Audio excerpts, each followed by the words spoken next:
So, kinuwento ko naman na sa inyo na sinasabi ng hayop na to na Duterte is subaduy. Kaya sinasabi niya ang mga Duterte is subaduy kasi mga Bisaya. Akala mo hindi from Bisaya tong gagang ito eh.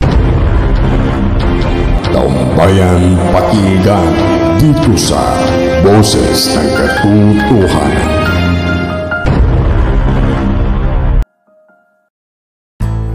Diba? Akala mo hindi Bisaya. Nakarating lang ng Amerika, dun sa Pusali sa New York, ang taong hindi nakakatulog ng kumpleto, nakatulad niya, dahil siya nakakatulog sa kabibilang ng nakaw ng kaba ng bayan eh. Kaya ganyan ang resulta. Kahit nakawin, kaya sabi ko sa'yo, kahit nakawin mo lahat ng pera ng bayan, ang mukha mo, ang feslabo mo, ang feslak mo, kordoroy na kordoroy at bangag na bangag. So during that time, okay, yung hinayupak, alam nyo, ikakwento ko lang kung paano paano kami nagkakilala. 2017, nung pumunta ako, nung inibita ako ni Senator Amy sa Lawag, nung kinasal ang kanyang anak na si Michael. Alam ko lang may nag-i-exist na asawa si Marcos Jr., but I don't know you, Corduroy. Hindi ko talaga kalala yung Corduroy. Eh sabi niya, oh hi Maharlika, thank you for coming in Lawag. Oh, thank you. Thank you, darling, for supporting Bong. Have you met Bong na? Come on. Gaganon ka pang alputera ka. Remember that? Ngayon, eto. Ayun na nga, during the campaign, nag-uusap-usap kami kasi syempre tumatawa. Yung lalo na pagbangag yung mga yan, tumatawag yan, ang hinayupak na yan. Or nagtitext pag gusto nilang pa-interviewin si Kuting. Ngayon mga kababayan, may mga pagkakataon na nag-chika boom boom kami. Kasi diba may mga survey, so nagkukwentuhan kami, natatakbo ba si Inday? Kasi syempre ako talaga, budol na budol. Talagang, ayaw ko si Inday nung time na yun kasi nga sabi ko, bata pa si Inday, ganyan-ganyan, si Kuting na lang muna kasi pagpatuloy yung nasimula ng tatay ng chuba-chuchu, mga ganon. So during that time, ngayon sinasabi namin, yung sa conversation, sa lahat ng platform, meron kami WhatsApp, Viber, at kung saan, hanggang sa tumatawag nga siya kapag bangag siya. May mga pagkakataon na sinasabi ko sa kanya, actually hindi lang naman ako na what if kung si Inday ang tumakbo kasi mataas sa survey si Inday. Ano sabi mo? It must be Bong, not Sara. Ayaw niya talaga. It's not be Bong as president, not Sara. Sobrang nasistress ka everyday kay Inday Sara kasi insecure kang naligaw ang text mo kay Inday Sara. And I don't think Inday Sara will speak up about this. Alam niyo ba kung anong tinext niya? Okay, sabihin ko sa inyo. Ito na. So, nung nasa Shangri-La kami, chikahan kami, gano'n, about kasi panalo na si Kuting nun eh. Tapos dun sa conversation namin, nung gabing yon, okay, ang pinag-usapan namin, na naligaw ang text mo. Nung time na yun, hindi ko pa alam kasi ayaw pa sabihin sa akin ng informante ko. Basta naligaw ang text ni Lisa Tanas kay Inday Sara kasi nung time na nagtitext siya, bangag na bangag ka. At ilang beses naliligaw mo ang text sa akin. Yung text mo kay Pebbles, naligaw sa akin. Yung mga text mo para sa intended sa ibang tao, napupunta sa akin, napupunta kay na Pebbles. So, in-screenshot mo ang picture ni Inday Sara na nagkakasiyahan sila ng kanyang mga kapatid. Yung may event, may party, so nakita mo yung magandang alindog ni Inday Sara. Dahil insecure ka to the highest level. In-screenshot mo ng bonggang-bongga, tapos ang sabi mo doon, I don't know kung sinong papunta yun. Mayroong basta hindi papunta kay Inday. Naligaw ka kay Inday eh. Ang sabi ng Brua, she thinks she's pretty, I hate her. O diba?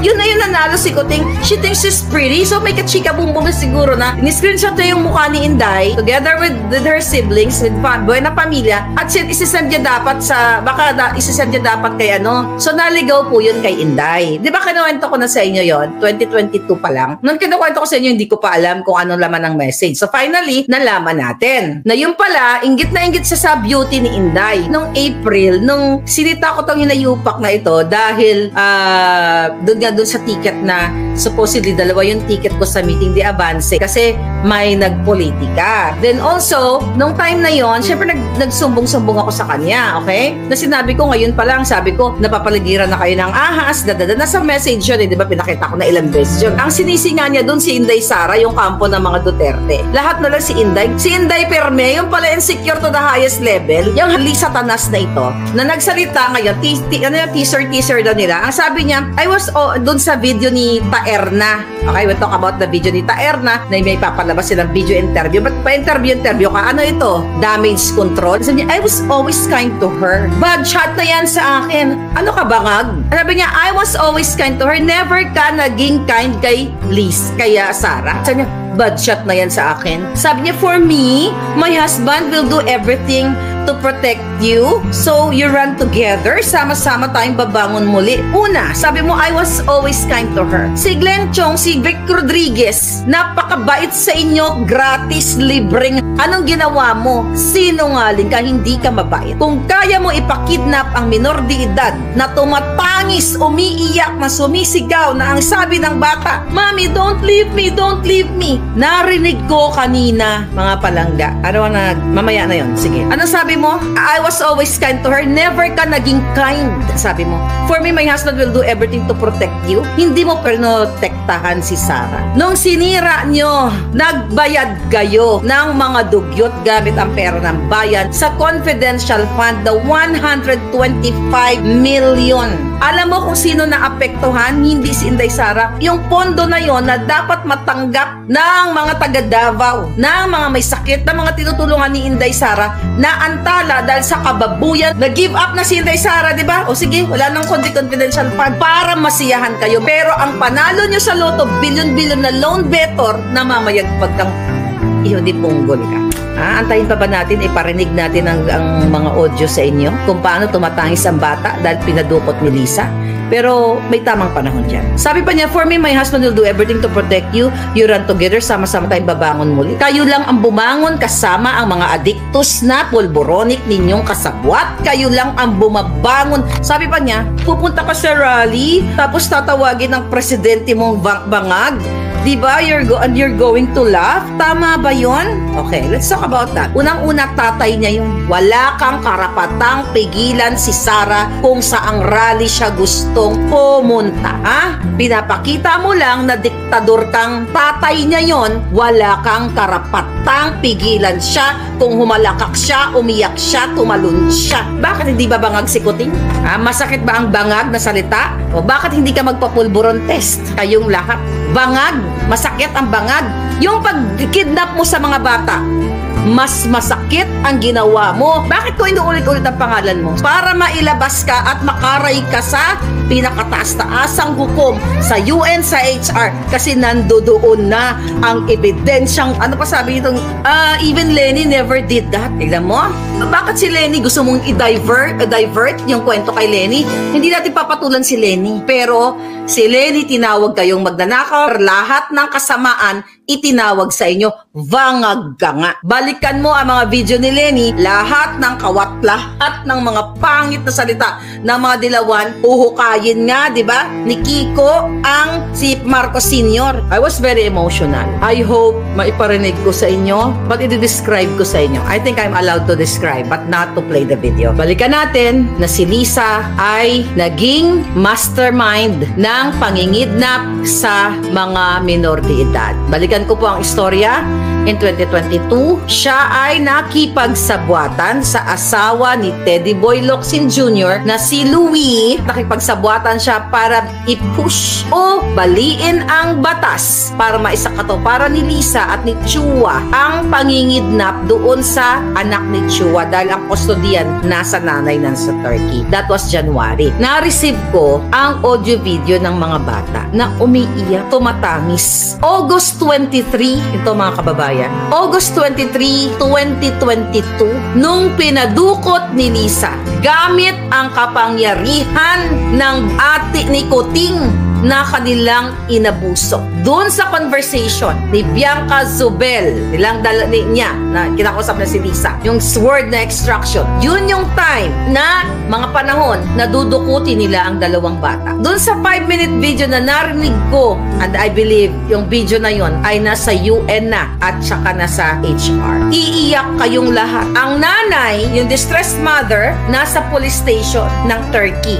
Doon sa video yan, i-describe ko sa inyo. Yung dalawang bata bata nasa kamay na ng mga ISAF na inutusan ni Lisa. That was August 23 of 2022. Umiiyak ang mga bata sa kabilang linya, "Mommy, Mommy, don't leave us, Mommy, Mommy." Umiyak ang mga bata na ganyan. Umiiyak din yung nanay. Ano sabi nung nanay? Sabi niya, "Sweetie, I will do something. Mom will do something to get you." Gumaganon yung conversation. Tumatangis, Lisa, ang mga bata. Hindi kita titigilan dahil narinig ko ang iyak ng mga minor de edad na pinadukot mong, and the people should speak up now. Hindi ko alam kung bakit nagbigay-bigihan pa kayo.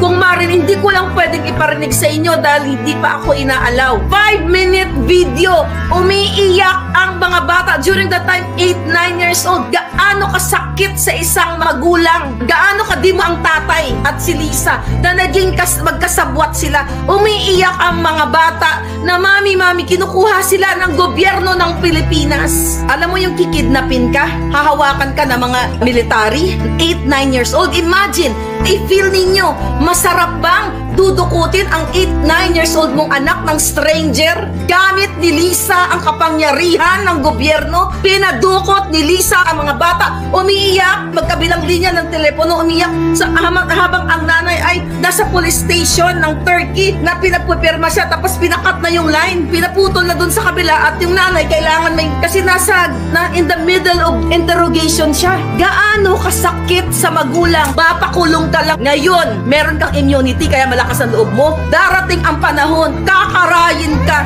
One day, you will hear everything. Ang tutukan ninyo, ang pangidnap niya sa mga bata, ina din siya eh. Wala pong matinong nanay na gagawin sa isang, bakit ganito yung pakiramdam ko. 5 minutong umiiyak ang bata, "Mami, Mami, pick up." Pinapick up sila doon, pinapakuha, nagmamakaawa sila, nakunin sila ng nanay nila. Doon sa involved, kayo yung nagdukot na inutusan ni Lisa at binaboy din kayo ni Lisa. Redeem yourselves. Lumabas kayo, magsalita kayo. Alam ko, tinapon kayo ni Lisa. Mga kababayan, yung inutusan ni Lisa na dukutin ang mga bata ay tinanggal niya rin sa trabaho. Redeem yourselves. I-expose nyo tong wag na kayong mag-ambisyon ng karir nyo dyan, sir, na nagdukot, kasangkapan kayo. Mumingi kayo ng tawad sa Diyos. Mag-iba kayo ng karir dahil hindi kayo nararapat diyan sa ISAF na yan. Dahil kinasangkapan kayo ni Lisa Araneta Marcos na mangdukot sa mga bata. Hindi ba kayo binabangungot? Yung mga dumukot kay dun sa mga bata? Hindi nyo ba nararamdaman yung sakit bilang tatay, bilang magulang? Open your neurons. Use your billions of neurons. Kakarayin kita sa hukuman ng hindi mo hawak na hukuman. Yung mga ginawa mo, polboron, pagpapanalo sa loto, lahat yan. Pero ang hindi ko matanggap, yung kaya mong magpakidnap ng mga batang walang kamuwang-muwang. Tapos aarte ka dyan, nabigatla ka, na nasasaktan ka dahil sinawag ang iyong asawang bangag. Mas masakit ba tawagin bangag kaysa mang-agaw ka ng mga anak?